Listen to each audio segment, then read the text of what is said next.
17th. Get your coffee out. Sidelines is with you. We need to get these cups where we can send them out to people. I need, Brendan, if you need another one, I'll get you one. Rob, I need all sorts of things. We all need sidelines. And I'm going to tell you what, we got a lot to cover today. We got Barry Tramel, legendary sports writer from Oklahoma. Started at age 17. Love the people that follow their dreams and their passions. And he's one of the best you'll ever hear from.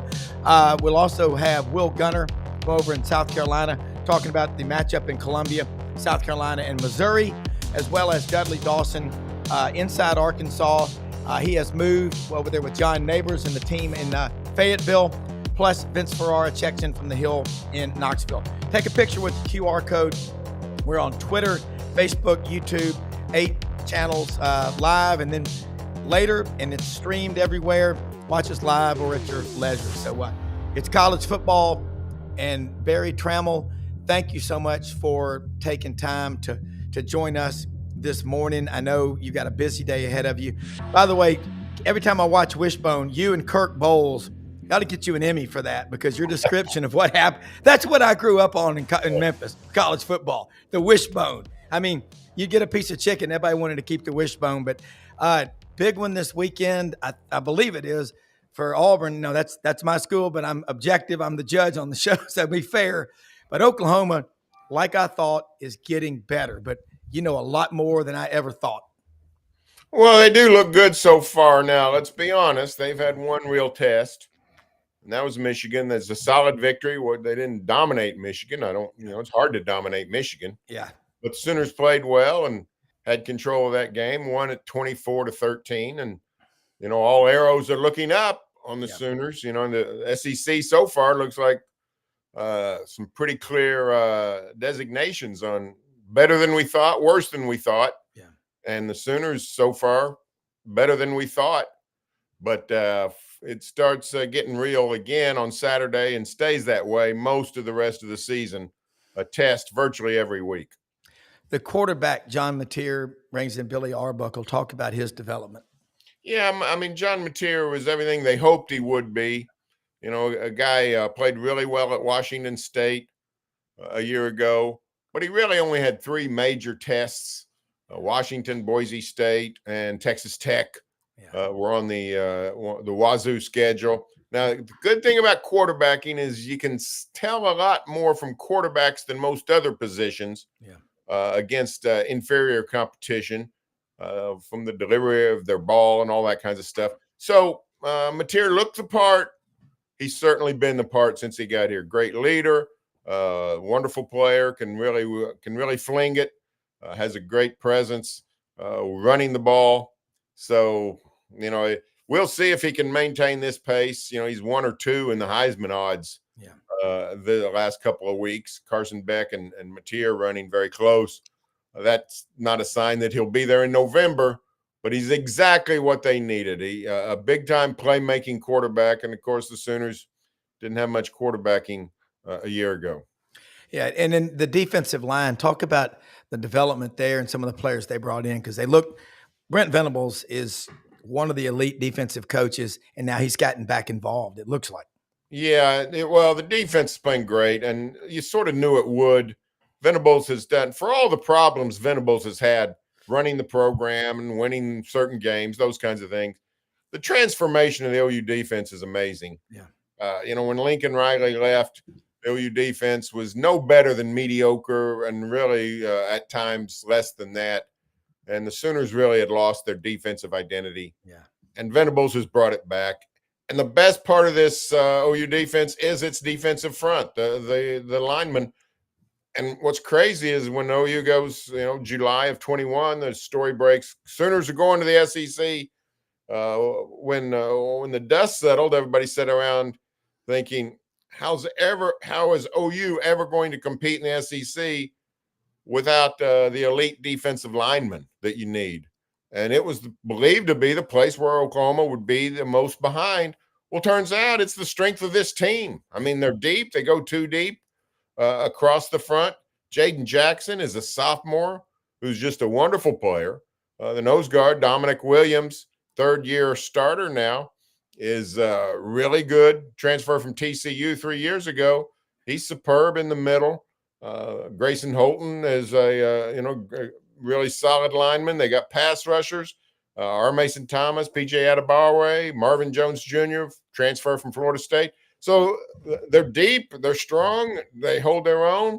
Last year, Alabama comes to town with the playoff on the line, and the Sooners just shut down. Alabama couldn't do anything. And the losses a year ago were mostly with the offensive trouble. That defensive line is really, really good. Yeah. Have you had a chance to sit down and talk to Jim Nagy since he came up from Mobile? I have. I had a good hour and a half interview with Jim early August. Yeah. Really enjoyed it. Fascinating story. Yeah. Because he's the general manager at Oklahoma now, which means he's talent acquisition, both the portal and the high school. Now that the coach is still involved, but the Sooners are really running they're making, a lot of teams they're making the transformation to a more NFL type front office. Jim Nagy seems to be a perfect fit. He was all fired up because he came up through the Green Bay Packers, and one of his mentors was Ron Wolf, the legendary general manager at Green Bay. I'm the one that got to tell him, Ron Wolf's an OU graduate, and he didn't even know that. The OU PR guy that was with me, he didn't know it. I said, yeah, nobody seems to know it because Ron Wolf always low key, didn't do many interviews. But, yeah, he's a 1962 or 63 grad of Oklahoma. So Nagy was all fired up about that. But he seems to be fitting in really well, done a great job in the portal. He came on in November, really got his legs going by January, and helping that OU, that everything's changed. This is not at all what anybody envisioned 10 years ago, 5 years ago. But it's what we've got now. And I think Nagy was a very inspired hire by the Sooners. Yeah. Last night I sent something to Brendan being the son of great sports writer Buddy Martin himself, and said, trust but verify. There's some TV numbers that we saw on Georgia and Tennessee and what ABC's got. Are those legit? I just want to ask you, because Brendan will never, ever put on anything that we cannot verify. So I thought I might as well ask you. Well, I think the numbers are, as far as I can tell, I got to be honest. Since I was a little kid, I wondered about the Nielsen ratings. Yeah. And how do you really know whether there were 26 million people watching All in the Family or whether it was 17 million? How do you really know that? It's the biggest crock of what ever in the history of time. It really is. If you've ever sold media, what a crock it is. Yeah. So, but I certainly think, and I know the SEC is really enjoyed that SEC brand for all those 30 years, the SEC and that window in the middle of the afternoon on CBS. But, the ABC/ESPN relationship with college football is massive and mighty. I can see where the SEC numbers could go even higher than in the past. It seems like a natural alliance, the SEC and ESPN. So, we'll see. But again, first of all, 7 million, 6 million doesn't seem like that big a deal to me. Whether it's valid or not, how could we ever know? Here's what I was taught in my one of my English classes in college. Use all ambiguity to your advantage. So, knock yourself out, marketing people. Knock yourself out. Absolutely. All right. Right. The matchup Saturday, 2:30, 3:30 Eastern, ABC. This is old school. You and I, Barry, we're not very far apart at all in age. Keith Jackson, Frank Broyles, and whoever, Era Parsegian doing these games. This is a 2:30. Auburn's 0-3 all time against Oklahoma. Sugar Bowl in 71, that was ugly. And Nebraska took Alabama to the woodshed. It was a beat. Back then, the Big Eight was there was like a day, guys. Let me tell you, there was a day. Yeah, it's the Big Eight. Oh, I remember. That's the year Colorado finished third in the Big Eight, finished third in the AP poll. Yeah, 1, 2, 3. Yeah, and Brendan grew up in Colorado 37 years. I just think this is so cool. When I was in Hoover, when they announced Oklahoma and Texas, I looked at the people around me. I said, that's a done deal. You don't float that. That's done. We ain't that far. You go I-40 straight. there are going to be a lot of people going that have never been to Norman. Tell Auburn fans and any fans about Norman. We definitely want to get you on throughout football season because your depth of knowledge is few have that. Well, I just got back from a trip to the Monterey Peninsula of California. Yeah. And the thing I loved about it is it's just so different from where I'm at. Yeah. And Norman's a great college town. And, a lot of SEC's full of great college towns. But Norman's different than most of them in that the topography is going to amaze you, how flat we are. I mean, yeah. I thought Auburn was great. Made my first trip to Auburn last September. Yeah. And I thought it was beautiful and cool. I just thought it was my favorite trip I made. And the Sooners went to, they went to Ole Miss and Baton Rouge for the first time, yep. as well as Auburn. Auburn was my favorite of those 3 trips. But Norman is nothing like Auburn, Alabama. I promise you. We got a bunch of section line roads. Every mile you got, you got the T intersection. Yeah. And if you like the American heartland or maybe some vintages of the American West, that's what you're going to get in Norman. This is, it can say Southeastern, but it is not. It's more West than anything. Yeah. So, but it's I think people will enjoy it. It's a great town. Just don't expect, these massive creeks running everywhere, making the road curve, trees, as high as skyscrapers. We don't have those. Well, it's a college town. It's one of the most active places in the country on a Saturday. And so what do you think happens to Auburn this game? I know you got a couple of minutes. I know you got to get going and then let people know how they can follow you. Yeah, Auburn, Oklahoma is a fascinating game because of Jackson Arnold. It's a referendum for both coaches. Yeah. Jackson Arnold at the center of it. Oklahoma made the decision to hand the reins over to Jackson Arnold in 24 and let Dillon Gabriel go. You can't pay 2 quarterbacks. Yeah. Dillon's going to stay for another year. Great. I mean, he may start for the Cleveland Browns before we get too far down the road. But when you look at what happened with Jackson Arnold, he wasn't very good last season. Sooners moved away from him, brought him back, but it was just didn't work at all. And, the question you have for Brent Venables is why did you put your hopes of an entire season on a quarterback like that? Yeah. Well, now the same question's being asked of Hugh Freeze. He did the same thing for 25. Now, Jackson's played really well so far. The Baylor game, I was very impressed with the way he played. Yeah. But to me, this is a referendum on both coaches' decision-making. I don't see, barring John Mateer goes crazy, Jackson Arnold plays really well. Outside of that kind of matchup, I don't see how both coaches come out looking good in this game. So that's what's fascinating. We don't see many of these games where the quarterback has so much history at both places. And, of course, both teams better than we thought. They got their big win already, the early season. Winning at Baylor was a very good win for Auburn. Beating Michigan, very good win for Oklahoma. One of these teams is going to, go to sleep Saturday night pretty confident about the way the 25 season's going. Yeah. And, whoever it might be is not in bad shape and way farther down the road than their fan bases probably thought they would be going into October of 25. Yeah. And, as a writer, you think about what you're saying because you've written it. That's what makes it so special to have the best guest. People can follow you. You do put a lot of good stuff out. Yeah. I'm at TulsaWorld.com. Follow me on Twitter at Barry Tramel and BerryTramel. And I've been doing it a long time. My first college football game to cover, Bob Stoops was a redshirt freshman for the Iowa Hawkeyes, came to Norman to play Oklahoma. So I tell Bob, I outlasted you. I outlasted Russell Westbrook in Oklahoma City. I can't, I'm a dinosaur, but I'm still kicking. And you're still covering NBA too. I mean, oh yeah. All right. We look forward to our next visit. Thank you so much. Have a great day. Thanks, guys. You bet. Brendan, that is, he was talking about out west, and you lived in Colorado 37 years. That when you cross from Kansas into Colorado, it's flat as a pancake. What are they? And then you just all of a sudden start just bam going up. You've been to Norman. You agree? I mean, it's just totally different college town. But there's a reason that there's a whole bunch of tornadoes there, bro. Will Gunter knows all about that stuff. What's up, man? Will, how you feeling?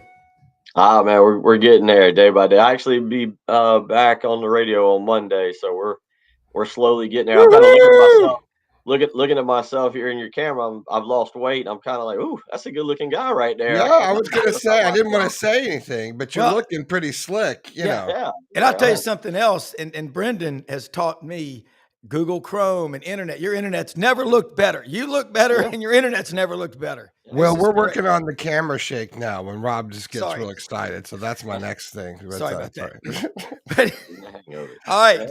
Will, 107.5 The Game in Columbia, South Carolina. I went with Vandy last week against South Carolina on my little betting thing because I said the quarterback who has more starts than any quarterback in college football, I believe, is Diego Pavia. I think that, as Chuck Oliver says, that's not nothing. It's a big deal. But what happened to Lenora Sellers? What's an update on his condition? And then let's head up to Como for the Battle of Como. This is going to be fun. Yeah, yesterday, Shane Beamer, kind of a testy Shane Beamer yesterday, basically said that they have an injury report for a reason, and it'll come out tonight, and they'll do that. I expect him to be kind of on that middle list of probable. I'm sure they'll play a little bit of a gamesmanship there and kind of list him where he's 50-50. I forget how it exactly breaks down, doubtful, probable, whatever. But I would expect him to be on that list. I would imagine it'll be Thursday or so tomorrow night before we get an actual answer. But certainly a situation that it looked very ugly. Concussion, got hit kind of up underneath the chin. Yeah. And I saw him walking around on the sideline and then taken to the locker room right before halftime, and certainly did look a little dazed and confused.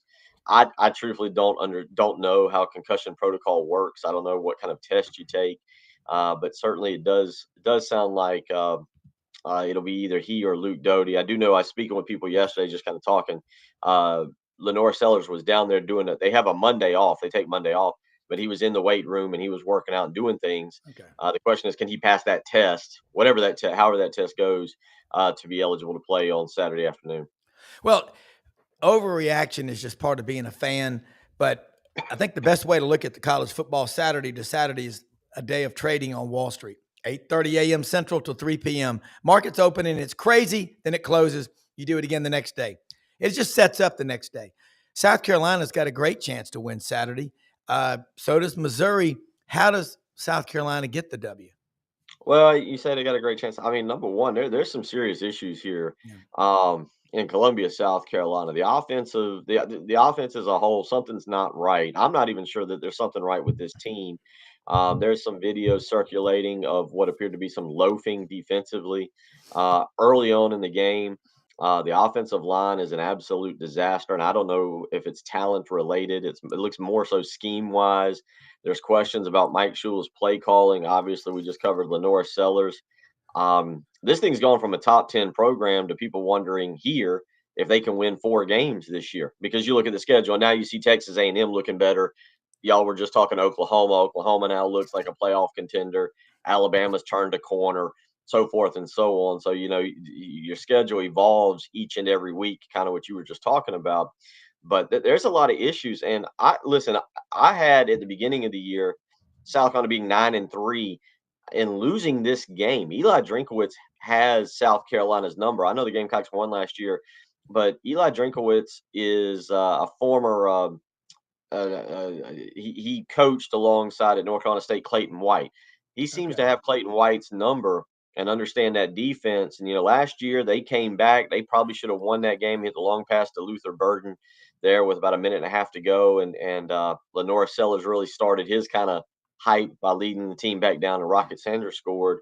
But Eli Drinkowitz has put it to South Carolina multiple times, dating back to when he was at Appalachian State and came in here in 2019 and beat Will Muschamp. Yeah. And I love Bo Pribula.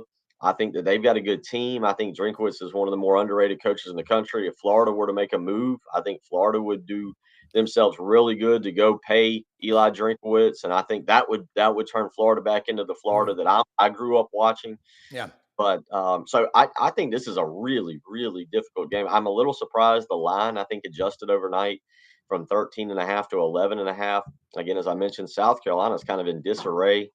It's going to be they're going to have to go out. They're going to have to block. They're going to have to find a running game. If Lenore Sellers plays, he's got to play with confidence and throw the football. There's a lot of things there. Well, when I said they have a great chance to win, so does Missouri. But I also quoted you. I was on a show with Jake Wimberly Friday afternoon in Jackson, Mississippi, and I talked about the last 3 games, excluding the bowl game. South Carolina versus Virginia Tech and South Carolina State was averaging only 17 offensive points a game. And I said, that's an ugly trend. Why is that? Because by the second or third game of the season, you're pretty much who you are. So, the offensive line's struggling. You don't know the body language part. I will say this. They looked disillusioned on the sidelines. That shouldn't happen. It was strange. I'll be honest. I had put on Twitter throughout the week that I thought one of the big differences, kudos to the South Carolina administration. They've turned that place into, especially on a night game, I think one of the more difficult places to play in the country. No They do it. They've really done a good job as a person who's grown up going to games there. And to be quite honest, and credit Vanderbilt, credit Vanderbilt. The way Vanderbilt plays, they don't beat you. You beat yourself. It's kind of like Vanderbilt had the long run to start the third quarter. Yeah. You make a mistake, they take advantage of it. But Vanderbilt really took the crowd out of the game. And aside from the opener, South Carolina's crowd never got into it. And again, that it was just an odd game all the way around. Vanderbilt just came out and simply outcoached them, outplayed them, out physical them. Everything Vanderbilt said, they came out and did. And it was really shocking to see. And I'll be interested to see it. This looks like a team. South Carolina looks like a team who spent the last 9 months reading about how they're a playoff contender, how Lenore Sellers is a Heisman candidate, how Nick Harbor is really good in EA Sports college football, how the offense was going to be this great offense. It looks like they spent the last 9 months doing that and believed in themselves, but didn't put in the work to be that. Well, you're seeing a lot of studio teams and magazine teams and hype teams. Look at the quarterbacks.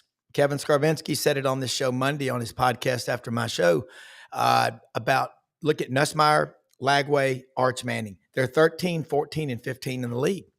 I mean, I think there's something to be said about and it's not just the magazines now. And we used to, in the old days, have a 30-minute preview with Bill Fleming on ABC. The Southeastern Conference, it was 10 teams. It would always start with Alabama and then go down from there. Now, 1 through 16, I ask everybody on here, like you, the SEC, this year versus last year. In my opinion, it's better this year. That's a great question that I need to ponder a little bit. I have been trying to figure out what the SEC is. Obviously, right off the bat, John Mateer in Oklahoma is the one that has caught my attention the most. Okay, are they legitimate? I'll admit I did not see the Texas A&M game last week because I was at Vanderbilt, South Carolina. So that 41-40 score caught me off guard. And I'll admit I've not been very high on Texas A&M in terms of what they were going to do. So that one surprised me a little bit. Is Alabama legitimate? Was that a bad game? Was that a bad game against Florida State? And what we've seen Alabama do now the last 2 weeks, is that who legitimately they are? Georgia, that was a great game. Got a chance to watch that Georgia and Tennessee over the weekend. And I think Tennessee maybe impressed me a little bit more. So, just kind of talking myself through it with you very quickly. Yeah, I could see where the SEC has taken a step up and maybe has a chance to get back into the national championship game. That's crazy to say that they haven't even been in the national championship game the last 2 years, much less won one. But it does feel like the league's maybe a little more balanced this year. I do think South Carolina's a good team. I just think they've got to get some things together. And then you got a team like Vanderbilt who's put it together. And we'll see what Arkansas, Kentucky, and even a Mississippi State who goes out and gets a great victory over Arizona State a few weeks ago.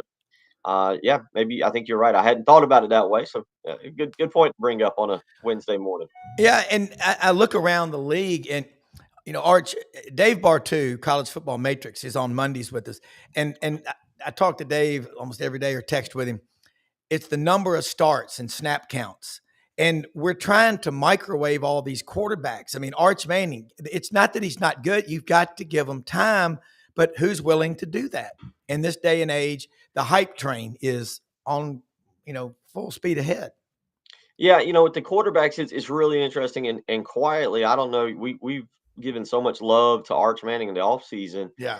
And you're right, and who he was supposed to be, and obviously he's struggled. Ty Simpson is coming along. I don't know if people are paying attention to what Ty Simpson is doing at Alabama the last 2 weeks, coming off of that Florida State game.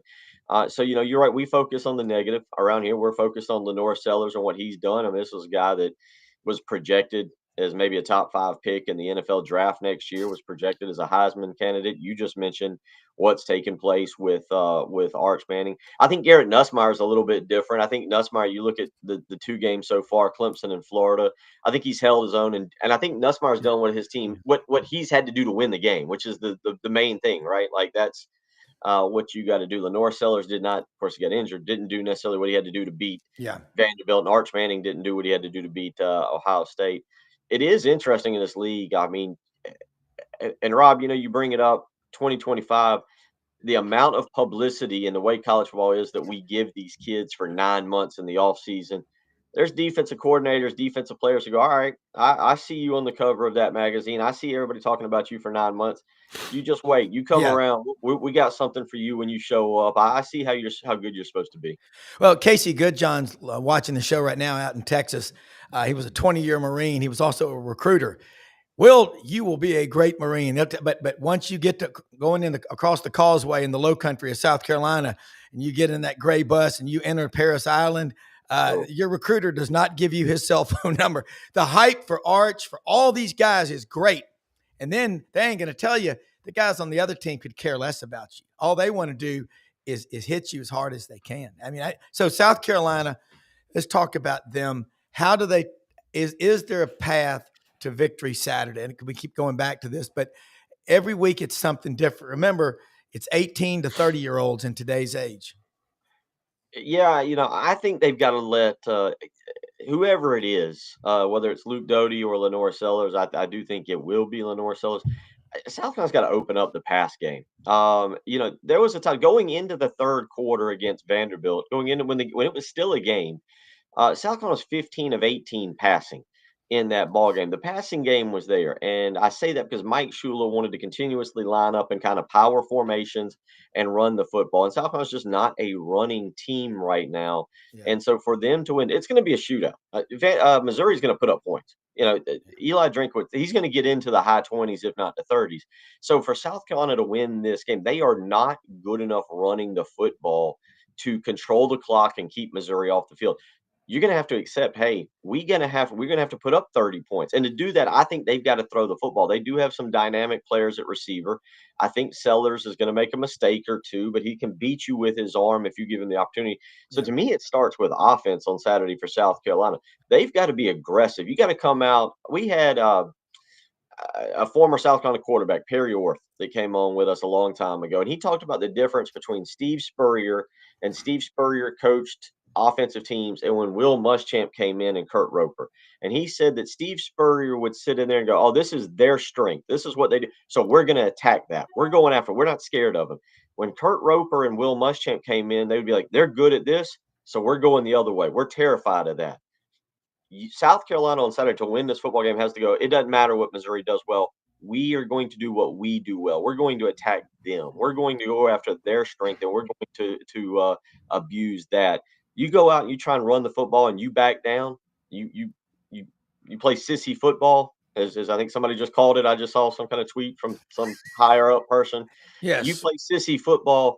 It's not going to work on Saturday against Missouri because Eli Drinkwitz has some kind of thorn in his side against South Carolina, and he'll put a 50 spot on them in a heartbeat and see if he can hold them to 7. Yeah, and you look around at like I asked Shane Matthews a few weeks ago. I was on his morning show, pot up with Shane Matthews in Gainesville. It was really great. And I said, what would Coach Spurrier say to a quarterback? In this case, I was asking about Jackson Arnold before he runs through the tunnel at Baylor. He said, go out and have fun, throw the ball around, and do what we do. Just keep it loose. I love Steve Spurrier. I loved him when he was at Florida. And a lot of times Auburn was most of the time on the wrong end of the stick, but can't help but love that guy. He's a winner. He is a winner. Urban Meyer, these kind of guys. We need that in college football. Shane Beamer, you can't help but love his fire and energy and all. He was like that before last season, remember? At media days in Dallas, he was very kind of he didn't seem real confident. That's when you got to watch Shane Beamer. And that's what you said he's like at the press conference. I mean, we'll see, but I think that there's a lot of talent, but it starts at the quarterback. Yeah, I mean, this is a team right now that's reeling. They've not played a good game. They did, obviously, Virginia Tech's now 0-3 and minus the coach. Whoa. South Carolina beat an FCS team and has just been physically beaten up in your home. It's going to take a long time for Vanderbilt not to have the connotation of Vanderbilt, right? Like, they're a better team. Diego Pavia is literally going to potentially be on his 7th year next year. I remember the days where we were like, it feels like that guy's been around for 7 years. Now it is actually 7 years. But the bottom line is, when you get beat that way by Vanderbilt, and Vanderbilt's much better. I don't want to take anything, but it still rings of, wow, you got beat that way by Vanderbilt. South Carolina's very, very down right now. The fan base here, very down. This is a team that, you're right. This is where, all right, where Shane Beamer's done. That culture, that positive nature, everything you just talked about, has to come into play on Saturday. Yeah, because, psychology in the locker room, everything matters. All right, let people know how they can follow you. You do a great show all over South Carolina. I'm sure you go into North Carolina and into Georgia and everywhere, but glad you're feeling better. You look great. Internet's never looked better. And look, dude, I want to tell you right now, I promise you, and Rob will tell you this, the first time you ever came on the show, I said to Rob, I said, this guy's great. He's all over and he's making the best comments out there. We got to get him on the show. Yeah. I telling you, welcome back from media to media and all that good stuff. We've missed you and we're really excited to have you back. So welcome. Yeah, and I second what Brendan said, because Brendan does not ever say anything. He's not 110. No, I won't lie to you. He will never do. I'll tell you, you suck. But, trust me. That's why I love your caddy and your wife. Don't piss them off. Right? That's right. Yeah. 3 people. I appreciate that. College football is a fun thing to follow, and of course, I got a background with basketball and getting excited for basketball season coming up here in about 2 weeks when they kick off, or tip off or get the preseason going. But I hope to be back on Monday. That's the plan, and I think in the time that I've been out, we now are. I have to get back to you on this. We're on a Charleston station now, so we're down there in Charleston. I'll have to figure out what station that is, but certainly you can always go and download our app. I know you guys are worldwide too. Anybody can watch y'all on the internet now, and the same with us. Go to your app store and download the 107.5 The Game app. Doesn't matter where you're at. You can be in Texas or California or Wisconsin. You can listen to us each and every morning. I'll be back from 12 to 3 each and every day. Hopefully plan is to start Monday unless something goes haywire over the next 5 days. Well, I'll be listening Monday when I'm driving somewhere in the Mid-South. Thank you so much. Thanks, Will. Good luck. Take care. Hey, Brendan, and I'm seeing some comments over here, a lack of respect for schools. And I can see that. But the way you deal with a lack of respect, go win. And I think a lot of fan bases, if they've been struggling for years, they're afraid to go out after dark. Nothing cures all the problems more than winning. 2 of the best joining up right now, Dudley, Dawson, inside Arkansas. Wow. Those are the Boston Mountains. Wow, that's gorgeous. Holy shnikes. Dudley, Dawson, right outside of Fayetteville. Yes. Yeah. God, that's gorgeous. That's going up on the big trail. You guys call those mountains. That's cute. Well, I grew up in Colorado. What do you want from me? The trees are hiding a little bit, and Colorado's guys, they can stand on a perch and talk. I guess. Yeah, that's right. But inside Arkansas, folks, follow Dudley. Got the Cowboy shirt on, and Vince Ferrara from the checkerboard, orange and white. Bob Kessling spoke at the Touchdown Club. Man, it was packed Monday night, Vince, and 25-year career as the voice. But before that, boy, his journey was fascinating. It's and someone did a video. Got the creepy bear, man. That's so cool how you get the creepy bear in there. I love it. It reminds me of HR Puffin stuff from back in the day. It's so weird, and that it's like he's stalking you, the bear. Mm-hmm. He comes in another dimension. It's quantum physics, bro. Checkerboard, orange and white. He looks like he's in the stadium. There it is. Yeah. All right. We got him. All right. Let me start with you, Dudley, real quick, and then go back to Vince. I had Arkansas to win on the road at Ole Miss. The great defensive play by Ole Miss to strip the ball. But, man, does Talon Green look comfortable in Bobby Petrino's offense? If the defense can improve, they have a great shot to win 7 or 8 games. Yeah, that's the big question, though. The Yeah. defense couldn't stop anybody last week. I think my 10-month-old French bulldog caught 7 passes for 111 yards and 2 touchdowns during that game. It's just you're right. Talon's having a great year. And I expect that to continue. He's got a lot of weapons that have come through for him, a lot of new ones, but they've come through for him. The running situation looks good. And it sure looked like they were going to come back and win that ball game. And that's one of the probably 2 games that I thought the season was going to hinge on. The other one is coming up this week against Memphis. Yeah. So we'll see how they do in that regard. But yeah, we've had a lot of excitement around here this week. The athletic director has pronounced Arkansas cannot win a championship, and that has not gone over well with the fan base, the media, or the people who think that there are things better left unsaid. Wow. I wouldn't have said that. Never say that. Never say never. That's a long time. Vince Ferrara, we're watching the game, man, Saturday. The numbers on that Tennessee-Georgia game were phenomenal. We put those up earlier. Brendan did, talking with Barry Tramel about ABC's numbers. Maybe it's something about ABC because we all grew up with ABC college football with, Keith Jackson, Frank Broyles, Bill Fleming, Chris Schenkel. Man, so many great broadcasters. But Vince, Tennessee jumps out on top. Is just like the Alabama game in 22, breaking that 15-year streak. Georgia, you knew, would come roaring back. You were there. By the way, great post game. You and Josh Ward saw that on the YouTube. I'm telling you, Dudley, all of y'all, this is where you find out what's going on, hear the truth. So, Vince, let's get your takeaways from that game. Yeah, like you mentioned, phenomenal offensive start. Great to be on with you guys as always. Phenomenal offensive start for Tennessee. 21 first quarter points on that Georgia defense that, probably has some names that the everyday fans aren't as familiar with, but they had 4 first-team All-SEC selections. There's guys there that are going to play in the NFL. Yeah. Probably for the Philadelphia Eagles, but we'll see. They're just younger with their Philly dogs. And I know, Dudley, as a Cowboys fan, you're not looking forward to that necessarily. Hey, dude, I wore this shirt today because I'm not sure how many times I would be able to wear it after a win. So, it's good. Put the mothballs. Watch out. And it was a close call. Thank you, Brandon Aubrey. But that game, the way it started, could not have been better for Tennessee offensively. And Joey Aguilar was 14 of 14 in the first quarter. I mean, it just lights out. And that and the wide receivers were a big question for this Tennessee football team coming into the year. And, man, have they answered that. All the receivers, Chris Brazzell with 3 touchdown receptions, career day for him. But he's already surpassed his receiving yards from all of last year. All the receivers as a group have blown past all the returning yards and catches and touchdowns from last year.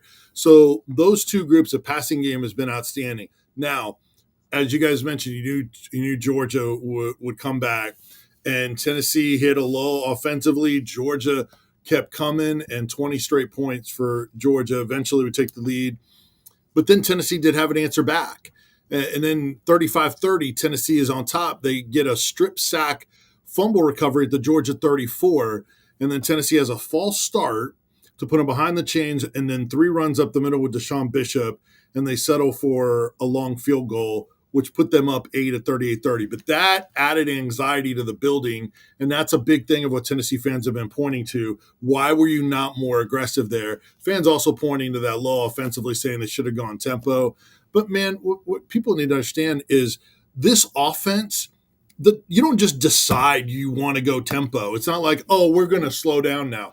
If you don't have a successful play, it's very difficult to have tempo. It is a front-running offense. If you pick up 8 on first down, guess what you can do? You can run tempo and get up to the line, and the defense isn't set. But if you have incompletions, or if you have negative plays and sacks, if you have pre-snap penalties and you're behind the chains, you got to make sure things are right. You have to adjust to long yardage situations on your calls. You have to slow down and make sure you can execute.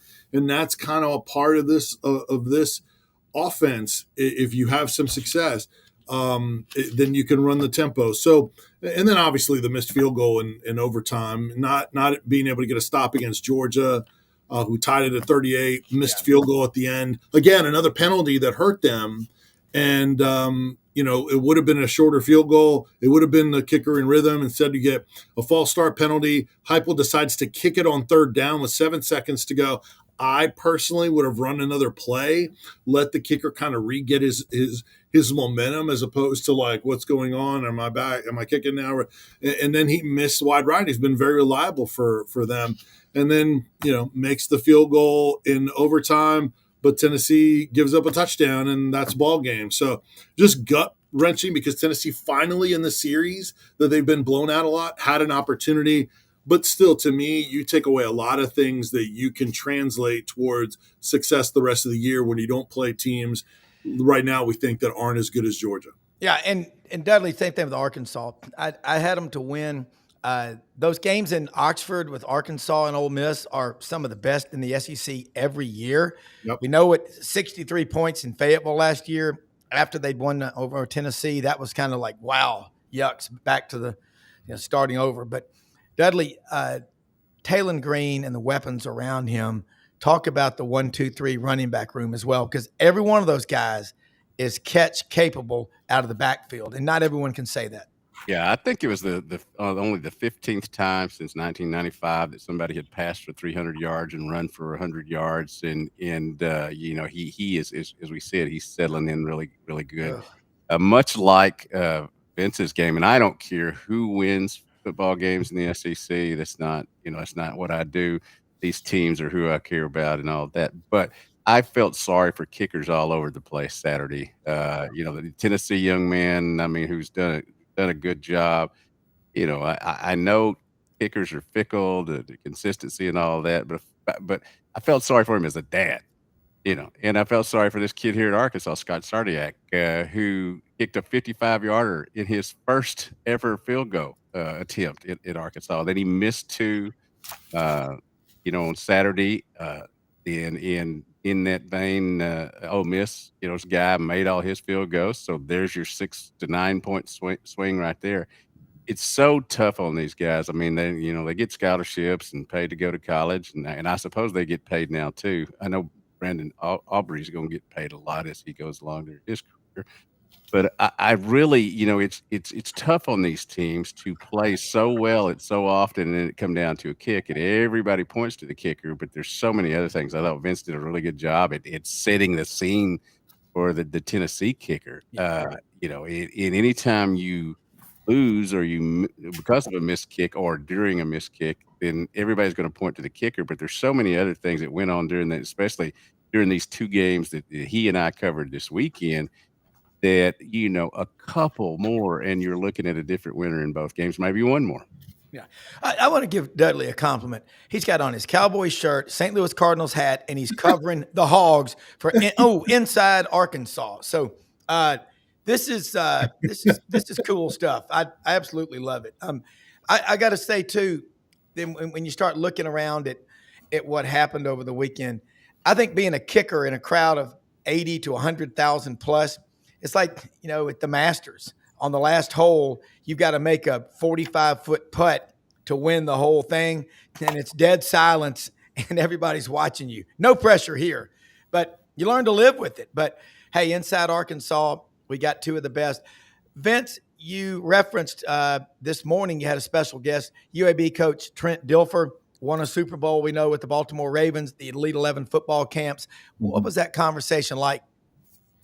Really cool. When he was at Lipscomb Academy in the Nashville area, he came to Knoxville, had a playoff game at Knoxville Webb, and I got a chance to talk to him then. I'd done the game of the week for high school football for a long time, and he was great. I when we talked for like an hour, and he probably could have kept going. But no, it was great to have him on this morning. He's got, ties to Tennessee. 2 players that he coached at Lipscomb Academy in Nashville are on this Tennessee team. One is linebacker Edwin Spillman, and the other is safety Caleb Beasley. So that's going to be unique. He also mentioned that he knows so many guys on the Tennessee roster through recruiting, through competing against them in high school when he was at Lipscomb Academy. So he's got great familiarity with Tennessee's roster.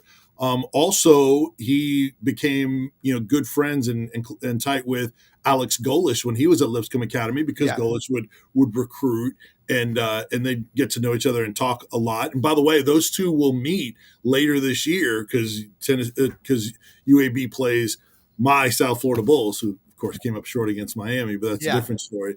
But no, so there's a lot of familiarity with Tennessee for a long time for Dilfer.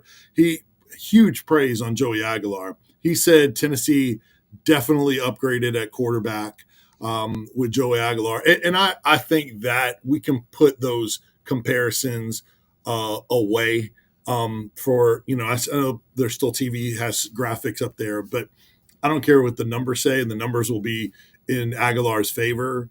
The eye test and the winning and what's around him is clearly in Joey Aguilar's favor. So just complimented his poise, his confidence, his footwork, his accuracy. Joey Aguilar's second in the SEC in passing yards right now. Like, who would have expected that going into the year? And he's got receivers that have developed. So he said this team is so well coached. And just really complimented their explosiveness. And he said, if we don't do the right things, it's going to get ugly. He's never been to Neyland as a coach before. So I thought that was interesting. And he knows what he's got in front of him. But, his team will come in, and I don't think they'll be afraid. It's just a matter of whether they have the horses to stay in it. And Tennessee's usually really good in these non-conference games to not mess around, especially when they have a quality quarterback and offense. Yeah, and you know what? There are 2 famous – now there's 2 famous people I can think of who were immigrants from the Soviet Union, Russia, Latvia, Lithuania, Estonia. Jack Crystal, the legendary voice of the Mississippi State Bulldogs, both of his parents immigrated from Lithuania with the clothes on their back and like $10. And when he retired – he talked about the American dream. You know who the other one is? Alex Golish. His parents left Russia years ago with $400 to their name. That guy he's tough. He's tougher than a nickel steak. So great to hear that interview. And I'm telling you, when you do an interview, and Dudley, like someone said, we got 2 ears and 1 mouth. It's the listening. I'm sitting there listening to you, and I'll go back and watch this. Trent Dilfer's getting a lot of heat for what's happening at UAB. But the guy knows football. And I think Joey Aguilar calling the steal of the year in the portal. But I think our coach is Monday. Brendan, correct me if I'm wrong. Pete Cordelli won a national title at Notre Dame with Lou Holtz. Ellis Johnson at Alabama with Gene Stallings. Close call at Auburn. Dave Bartu was on College Football Matrix, talked about Josh Heupel as a quarterback coach. He's kind of a Wolfgang Puck, Gordon Ramsay. He's that good. Dudley, same thing with Bobby Petrino, the man from Montana. Arkansas, what's the temperature? This game against Memphis Saturday is a big deal for both schools, and Arkansas is going to flood the market with their fans. Yeah. 3-1 and 2-2 may seem like just a 1-game difference, but the narrative will really change, and we'll be covering more off the field stuff here. If Arkansas loses this game, and they certainly may. Memphis, I watched their entire game last week, and they are more of a running team this year. I think that, it's going to be a close football game, and whatever happens early is probably going to be a key indication, and Arkansas's defense has to get better. I want to go back. You mentioned the running game, and I don't think I ever answered that question. They have got a really good running game with Mike Washington Jr., Braylon Mitchell, and Rodney Hill has not really had a chance to break out yet. But, the running game and what Taylon Green adds in, along with how he's been able to pass this year, has certainly improved that offense.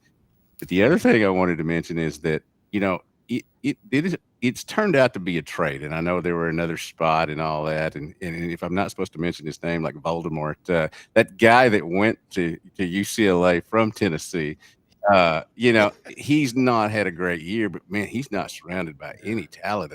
I don't know what's how that got to that point there, but I did not expect either Brent Pine or Deshaun Foster to get fired, and 0-3 these days will get that for you. And I'm pretty sure that those aren't the last two they're going to be fired in season. Yeah. I think Brent Pry's buyout was only $6.2 million.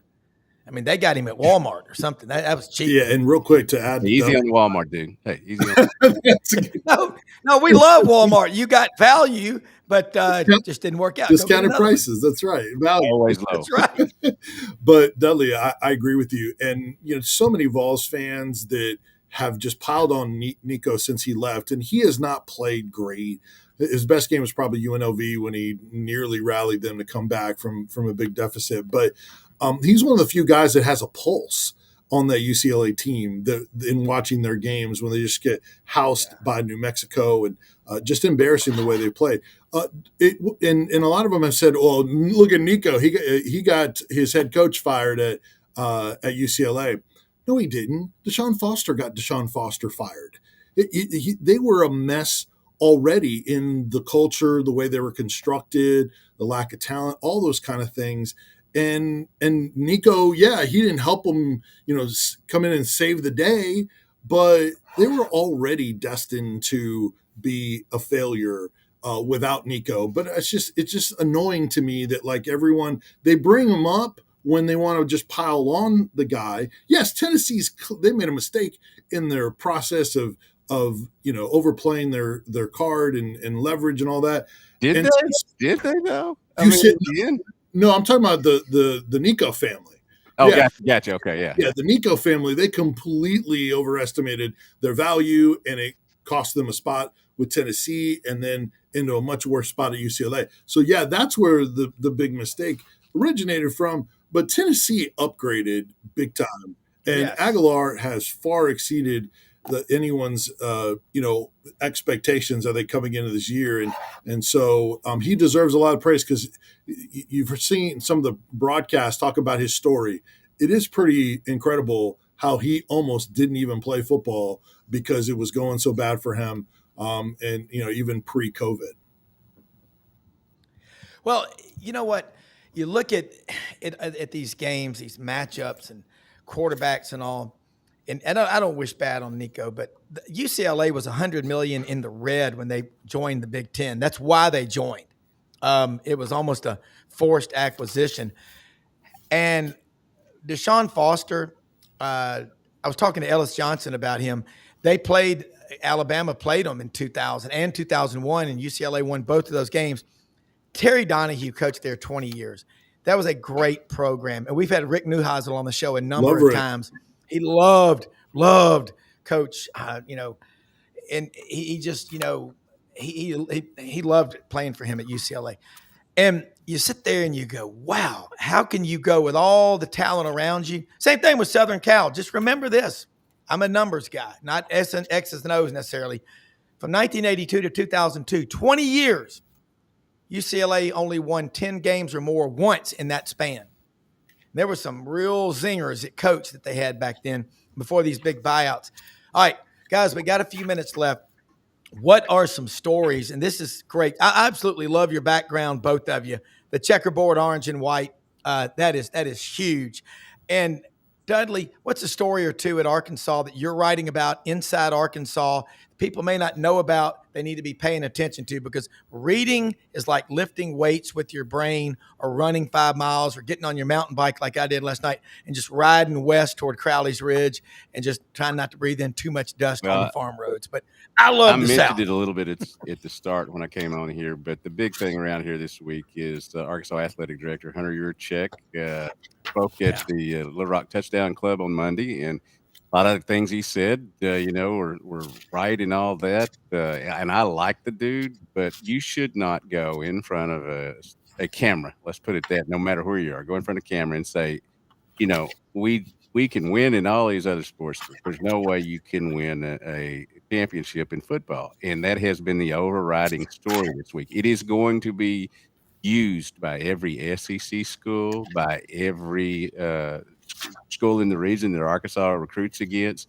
It's going to be an ask of recruits, from media members and all that. I think Hunter Yurchek has done a great job in most respects, but this was not his finest moment. And this is what we've done this week, is spend more time talking about this than we have about the upcoming Memphis game, the upcoming Notre Dame game, Sam Pittman's future. To me, it was throwing the program under the bus when you didn't need to. And I think that's going to be something he regrets. And again, I think he's done a good job, for the most part. I'm sure that, people have plenty of can point out all my mistakes as well. But I just think that, and it took me a long time to learn it, maybe 60 years, but not everything that comes into my head has to come out of my mouth.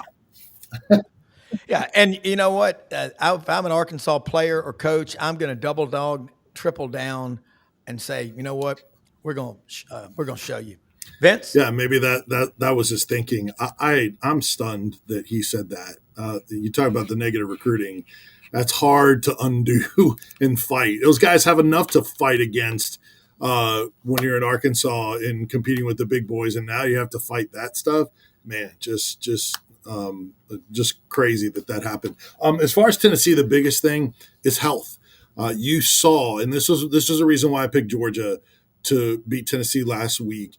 I knew it would be a close game, and you saw them go toe-to-toe throughout the game. But I was worried about the injuries on defense, and that's where what we saw play out. I think Tennessee tired out at the end. They had young players playing where you saw some mistakes at corner, and Ty Redmond, who had a tough game, he's been so good prior to, level up in competition, and then it was a tough day for him. Other young players in key spots. Plus, a lot of your starters stacking up 94 snaps, like every snap on defense for some of their core guys. That is a lot. And that's to take a term from Brent Hubbs from VolQuest, he said on the show, an empty the bucket game. But man, you got D lineman getting 65 snaps in this game plus 65 in the Syracuse game. That can really accumulate. Their two starting corners are still probably going to be out for a while. They have two defensive linemen out. They've got to get healthy, and they cannot afford this UAB game to have too many snaps for their starters, because it will hurt them even more down the road. All right, great stuff, Vince Ferrara, Dudley Dawson. We got to wrap it up. We'll see y'all next week. Folks, follow them. You'll be smarter for it. Have a great day, everybody. All right, let's say something real quick. Our sponsors, LandersFordMemphis.com, Poplar and Houston Levy. Going to buy a new car, truck, or SUV, don't let it overwhelm you. Just ask for Brad Bellamy, the general manager. When you get there, just ask for him. Tell him you heard about him on SEC Sidelines Sports. All the Broncos, they've got the Ford Escapes. They've got the Expeditions. They're top 5 in the nation in the sale of Expeditions. Service department, they'll come pick you up at your house or your office, take your vehicle in, take you back home. They've got great pricing plans across the board. Number 1 Ford dealership in the Mid-South, Landers Ford, Kent Ritchie, Don Kitchens. Everybody there is committed. They've been doing this a long time. They're not good because they're old. They're old because they're good. They've been around a long time because they treat customers fairly. That's what you can ask for. You'll get it. Also, down the street from our great friends at Hewlett & Dunn Boot and Clothing Company on the historic square in Collierville, Tennessee. I was out there Monday. 17 boxes came in, tons of them from Barber. They've got great looking Barber men's and women's clothes, bags, hats. They've got Barber gloves. They're the warmest gloves you put on. I mean, they've got Filson, they got STS, Duckhead, blazers, pants, and these new Gentile pants and shirts. They've got so much to see. Kids' clothes, 7,000 pairs of men's and women's boots. You will go wild when you go there. Charles Hall, his wife Laura, J.M. Huffman, Raven, Lydia, you can't get better. Rumble Boxing. How you fight is how you live. Older you get, the more you better be working out. My wife was on the floor doing yoga this morning. Rumble Boxing, open every day of the week, Union and McLean. And the Lights Out Gummies, people, Take them at night. They work. No sleep hangover. You'll be more productive for it. Use the code Sidelines at checkout for 25% off. Hey, for executive producer Brendan Martin, cannot get better than the Truth Broker. Everybody watching, thank you. Most often we see the face of Christ in the least among you. See you tomorrow.